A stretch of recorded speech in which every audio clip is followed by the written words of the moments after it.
America's North Woods border region. Within this land of 10,000 lakes and miles of dense timber, a hideous creature is believed to lurk. The North Woods is probably one of the last frontiers in America. There's still a lot of places in this area that hasn't been set foot by man. Monsters and mysteries exist here because it is remote. Up in the North Woods, winters are long. In times of biting cold and isolation, a devouring monster is believed to come forth. It's terrorized native people for generations. Growing up, I was told, like, don't go outside, the Wendigo will get you.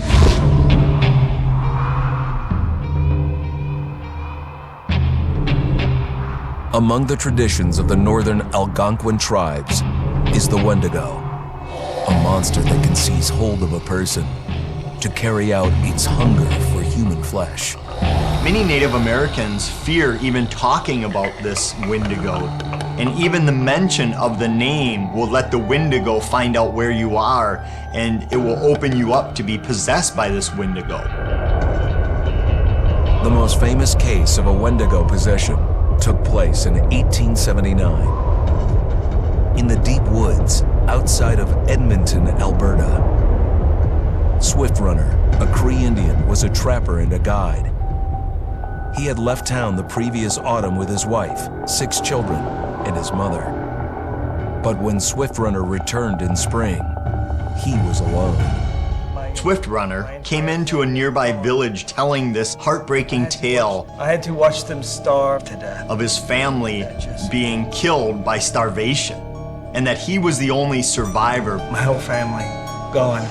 It wasn't hard to understand a family falling victim to a brutal winter. To even not.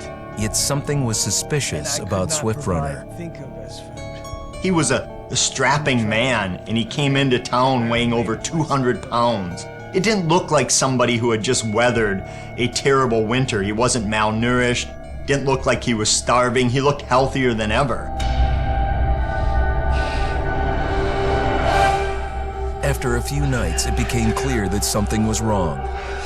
He started having night terrors, screaming in his sleep. I am the Wendigo! Villagers alerted the police. Swift Runner actually guided them back to his winter cabin.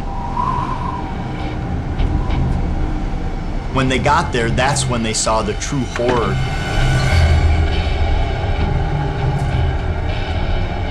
Human skulls were scattered around, many bones, some of which had been snapped in half, and the marrow inside had been drained. They had never seen anything like it. Swift Runner had killed his entire family, shooting them, hitting them with an axe, strangling, and then eating most of their bodies.